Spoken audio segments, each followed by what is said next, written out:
Hello everyone, आप सबका फिर एक बार स्वागत है हमारे यूट्यूब चैनल सलील क्लासेस में। तो आज हम सॉल्व कर रहे हैं प्रश्नावली 6.2 का पार्ट तीसरा, जिसमें क्वेश्चन 5 एंड 6 को सॉल्व करेंगे। तो चलिए वीडियो शुरू करते हैं। देखिए क्वेश्चन नंबर 5 कह रहा है आकृति 6.20 में DE समांतर है OQ, यानी कह रहा है DE ये लाइन इसके समांतर है, और कह रहा है DF यानी जो ये लाइन है OR के समांतर है। तो हमें दर्शाना है कि EF समांतर होगा QR के। तो आइए देखते हैं, इसे करते हैं बहुत आसान तरीके से। तो हमारे पास ये आकृति है, तो इस आकृति में हमने पहले ही बता दिया है हमें जो प्रूव करना है, हमें प्रूव करना है जो EF लाइन है वो QR के समांतर है। तो उसके लिए पहले हम इस त्रिभुज की बात करेंगे POQ। तो लिखेंगे त्रिभुज POQ में, POQ में हमें क्या क्या दिया गया, कह रहा है कि DE ये हमें दिया गया DE समांतर है OQ के। तो लिख लेंगे यहाँ से DE समांतर है OQ के, ठीक है। और अगर DE OQ के समांतर है तो हम जानते हैं प्रमेय 6.1 कि अगर कोई त्रिभुज है उसकी मध्य बिंदुओं को मिलाया जाए तो जो रेखाखंड प्राप्त होगा तीसरे के समांतर है तो वो उसे बराबर अनुपात में विभाजित करता है। तो ये आपको प्रमेय लिखनी, इसी को हम थेल्स प्रमेय कहते हैं। तो यहाँ पर आपको प्रमेय लिखिए, इसलिए क्या हो जाएगा, इनके अनुपात क्या होंगे, आपस में बराबर हो जाएंगे। तो हम लिख देंगे PE अपान EQ बराबर हो जाएगा PD अपान DO। ये क्या बन जाएगा, समीकरण पहला बन जाएगा। अब इसी तरीके से अब इस त्रिभुज की बात करें, त्रिभुज POR के, ये भी इसी के समांतर है, तो इसमें भी वही प्रमेय लग जाएगी। तो यहाँ से लिखेंगे त्रिभुज POR में क्या समांतर है, DF लिख देंगे DF समांतर है किसके, OR के। ये हमें गिवन है OR के, इस वजह से फिर वही प्रमेय लग जाएगी थेल्स प्रमेय, जिसे 6.1 प्रमेय कहते हैं। तो क्या हो जाएगा, आपको यहाँ पे प्रमेय लिखनी होती है, हम जगह खाली कर देते हैं, इस वजह से आप यहाँ पे प्रमेय लिखिए।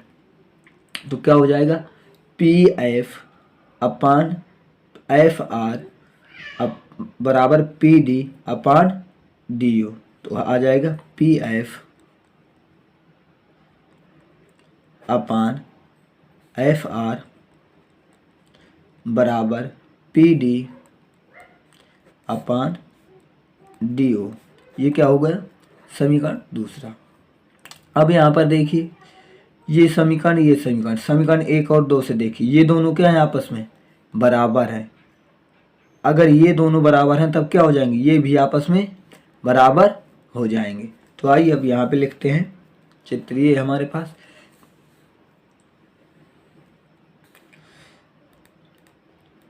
समीकरण 1 हुआ समीकरण 2 से। देखिए 1 और 2 के ये राइट हैंड साइड बराबर है, तो इनके क्या हो जाएंगे, लेफ्ट हैंड साइड भी आपस में बराबर होंगे। तब आ जाएगा PE अपान EQ बराबर PF अपान FR। अब देखिए हमने क्या बराबर प्रूव कर दिया है, तो ध्यान दीजिएगा, हमने प्रूव किया कि PE अपान EQ बराबर है PF अपान FR। तो अब क्या होता है, तो हम एक प्रमेय जानते हैं, यहाँ से लिखेंगे प्रमेय। अब पुनः प्रमेय हमें लगानी है। अगर इतना आ जाए तो हम जानते हैं कि अगर कोई त्रिभुज है और वो हमेशा बराबर अनुपात में विभाजित है, तो यहाँ देखिए PE अपान EQ PF अपान FR। अगर त्रिभुज हम PQR की बात करें, ठीक ना, त्रिभुज PQR में बात करेंगे तो ये दोनों बराबर अनुपात में विभाजित है, ये हमने प्रूव कर दिया। तो अगर बराबर अनुपात में विभाजित हो तो क्या होता है, वो जो रेखाएं होती हैं आपस में क्या होती हैं, समांतर। ये प्रमेय होती है 6.2। तो प्रमेय 6.2 से हो जाएगा, क्या हो जाएगा, इसीलिए लिखेंगे कि ई एफ समांतर हो जाएगा क्यू आर के। हेंस प्रूफ, हमें यही प्रूव करना था। कितना इजी सवाल था। तो आइए एक बार दोबारा समझ लेते हैं। कह रहा है कि ये सवाल में दिया गया है कि ये इसके समांतर है और ये इसके समांतर। सबसे पहले हमने लिया त्रिभुज पी ओ क्यू में कह रहा है कि ई डी समांतर है क्यू ओ के, तो ये लिख दिया। और फिर हम जानते प्रमेय 6.1 से कि अगर 6.1 कहती है हमारे उसके अगर कोई समांतर है तो रेखाखंड में बराबर काटेगा। तो समांतर इस वजह से हमने इनके रेखाखंड क्या काटेंगे, बराबर, यानी पी ई अपान ई क्यू बराबर P D upon D you. इसी तरीके से इसे माना एक। फिर इसी तरीके हमने लिया पी ओ आर, तो पी ओ आर में भी वही किया, ये रेखा इसके समांतर हैं तो इसमें रेखाखंड बराबर में काटेगा, तो आ जाएगा P F upon F R P D अपान डी। फिर देखिए 1 और 2 में ये दोनों राइट हैंड साइड बराबर हैं तो हमने बराबर लिख लिया, तो ये इसे भी बराबर कर दिया। तो जब ये बन गया, और हम जानते हैं अगर कोई ये त्रिभुज बराबर अनुपात में विभाजित हो तो उसकी जो रेखाएँ होती हैं वो समांतर होती हैं प्रमेय 6.2 से। तो हमारा क्या हो गया, प्रूफ। तो आइए अब देखते हैं अगला क्वेश्चन।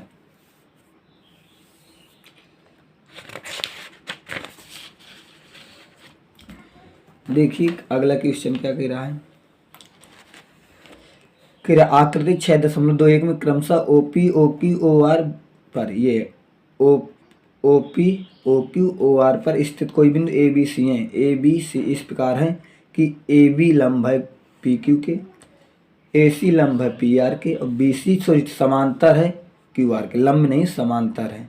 तो हमें दर्शाना है कि बी सी समांतर है क्यू आर के। तो आइए इसे करते हैं। इसे भी आप देखिए। तो देखिए हमारे पास चित्र ये है। तो क्वेश्चन नंबर 6 हमें क्या क्या गिवन है। तो हमें गिवन है ए बी समांतर है पी क्यू, एन हमें दिया है ए सी समांतर है पी आर के। ठीक है ना, हमें ये दिया गया था। कह रहा कि ए बी समांतर है पी क्यू के, ए सी समांतर है पी आर के।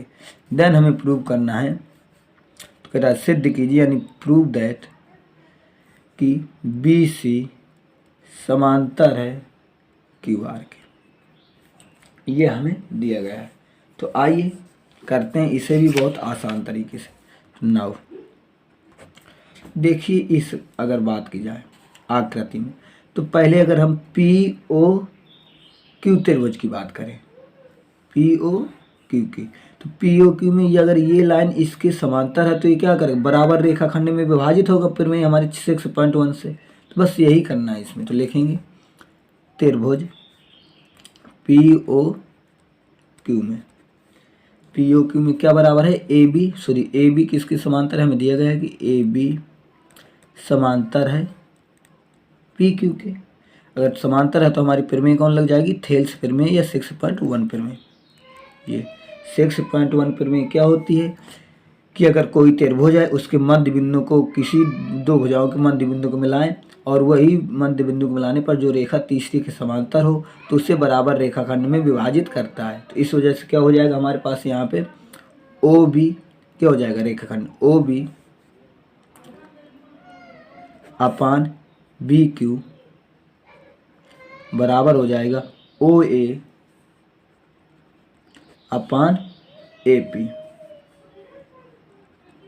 इसे मान लेंगे समीकरण 1। ठीक है ना। अब देखिए आगे इसी तरीके से अब इस त्रिभुज की बात करें, त्रिभुज पी ओ आर की। तो लिखेंगे यहाँ से त्रिभुज पी ओ आर में, अब पी ओ आर में क्या हमें समांतर दिए, ए सी समांतर है पी आर के। तो लिखेंगे ए सी समांतर है पी आर के। तो फिर वही प्रमेय लग जाएगी हमारे प्रमेय 6.1 या थेल्स प्रमेय। तो प्रमेय 6.1 से क्या हो जाएगा कि इनके अनुपात क्या होंगे आपस में बराबर। तो इसलिए लिखेंगे ओ सी अपान सी आर बराबर होगा ओ ए अपान ए पी। ये क्या बन गया, समीकरण 2। तो अभी आप ध्यान दीजिएगा 1 और 2 में ये दोनों पार्ट क्या हैं, बराबर हैं। ये दोनों क्या हैं, बराबर हैं। तो जब ये दोनों बराबर हैं तो आपस में ये भी क्या होंगे, बराबर। तो बस यहीं से लिखेंगे समीकरण 1 और 2 से।